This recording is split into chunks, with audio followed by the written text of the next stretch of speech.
Hi, my name is Catlin Tucker, and I am coming for a visit in October, and I'm looking forward to speaking with as many of you as possible about blended learning, a topic I am extremely passionate about as an educator, as a coach, as an author. I travel all over working with teachers and districts and schools who are shifting to blended learning. And as a practitioner, as a coach, when I talk about blended learning, I am talking about active engaged learning online combined with active and engaged learning offline. And there are many, many different ways that you can weave together the learning that happens online and offline. So there's lots of different models that teachers can use.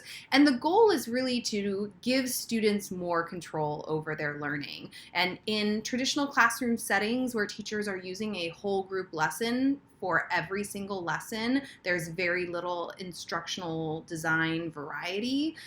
It is very hard to give students control, to give them agency in the classroom. And so really what I want to do is highlight the value of blended learning to allow teachers to create more time and space in their classrooms to connect individually with students or with small groups and students, offering small group instruction that is differentiated for students at different levels, whether that is side-by-side coaching and pulling kids who need just a little bit extra support, scaffolding, reteaching, allowing more space for students to have some choices and have a voice in terms of deciding what am I going to focus on, or what lens am I going to look through, or how am I going to approach this task? What's the process that I'm going to use, or what is the product? How am I going to demonstrate my learning? Because there are so many ways for them to demonstrate what they've learned beyond kind of traditional modes of pen and paper. And so getting students thinking about kind of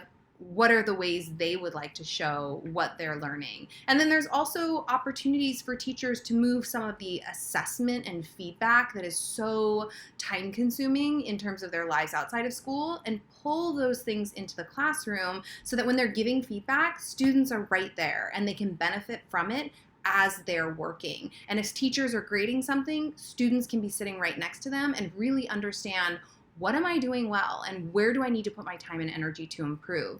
So I know as district and for the various schools that you guys are kind of working with, you have very clear priorities about developing content, knowledge, and skills, about, having students show learning in a variety of ways and getting students thinking about assessing their own learning, designing really dynamic, differentiated learning experiences. And for me, if we're only using one model, the traditional whole group model, then we're neglecting all of these other innovative instructional models that we can be pulling on and using, or pulling from and using, to create more personalized learning paths for students and create more opportunities to just connect with our students in a really meaningful way so they can be successful, so they can demonstrate mastery. And then also I know that agency is a huge area of kind of priority and concern, letting students be in control of making some decisions about their learning.